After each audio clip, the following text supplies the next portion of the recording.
standing in the public lots at Springdale Cemetery, and you can't quite get a full grasp from this view how large this is. It goes on a long way in that direction, all the way down towards 150, so you can hear some highway noise here.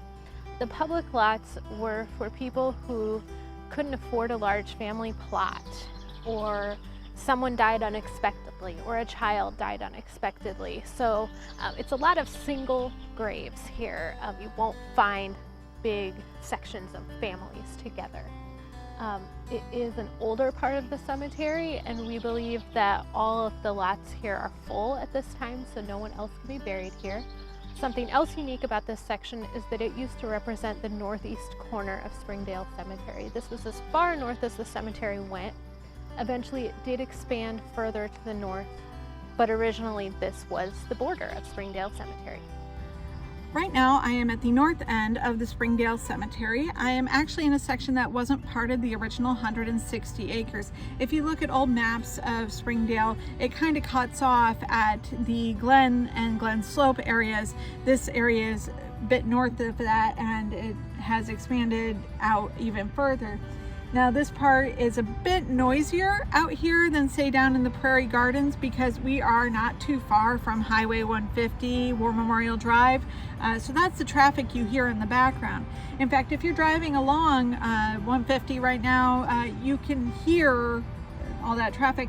You can see the back side of the mausoleum. I do not recommend rubbernecking out that way though, because that's a good way to become a permanent resident of Springdale Cemetery and not one that is planned.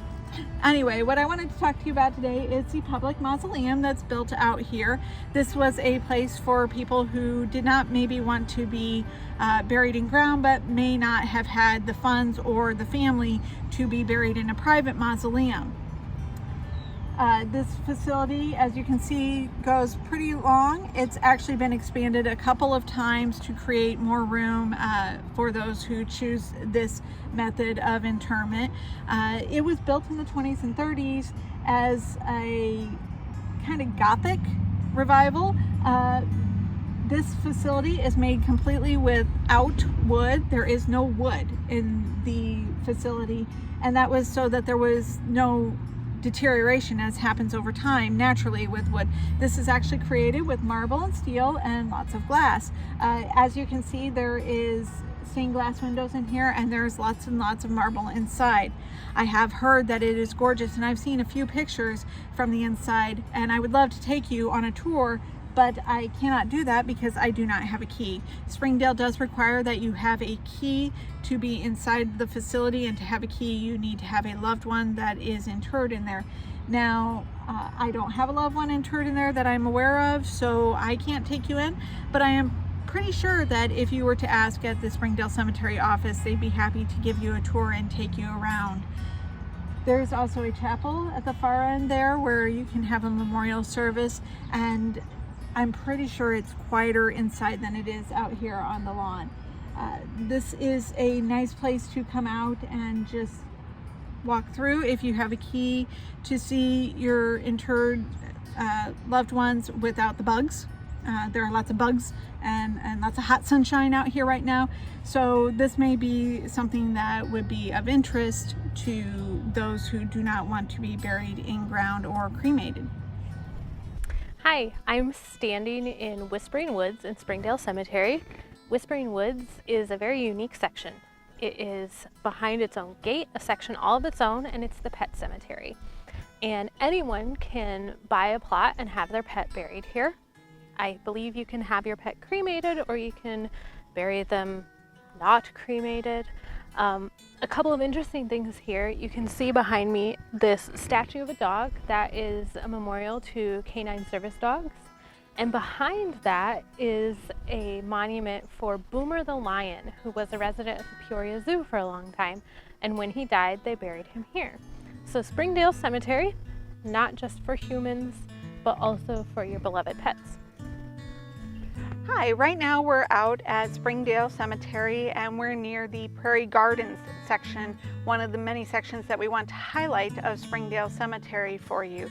If you're looking on Springdale's website at their map for where Prairie Gardens is. It's not on their current map on their website, but if you use their grave finder, which is at springdalecemetery.com, and you select the tool grave finder, you can see on that map where the scattering gardens are. They're called the Prairie Scattering Gardens. Prairie Gardens, Scattering Gardens, they're kind of interchangeable. It's a fairly new section of the Springdale Cemetery. You can see behind me that there's an entrance that says Prairie Gardens, and you can kind of see down that way there is a platform. This section we wanted to highlight is because as time has gone on, people have chosen that they don't want to be buried in the ground, and they don't want to be placed in a mausoleum. They want to be cremated and scattered. And the thing is, there are actually rules out there as to where you can scatter cremated remains or cremains. And so Springdale Cemetery created this section, Prairie Gardens, which is just south of the South Bluff Division, and actually just a little further south of the Prairie, if you know where the Prairie is. So it's in a nice, quiet spot of the cemetery. It's actually a bit of an older section of the cemetery, and they have cleared out this path here and created a platform where you can have a little memorial service. And it also has, you can purchase niches to place the urn. If you decide not to scatter the whole of the ashes that you have, you can actually purchase a niche and place the urn in there and have it memorialize your loved one. They also have little plaque stands where you can actually just have a little memorial plaque done, and they have a variety of types that you can do, whether they're just simple with the person's birth year and death date to a bit more elaborate ones. And this provides another opportunity maybe people haven't thought about for when they pass on, as to how they want their remains handled. So it's really a nice spot. It's rather quiet. It's a good place to come out and meditate and reflect. It's a nice place to walk past. It's very calming and serene here. It is surrounded by natural plants and flowers, and just a really nice place to sit and think upon your loved ones who may be scattered out here.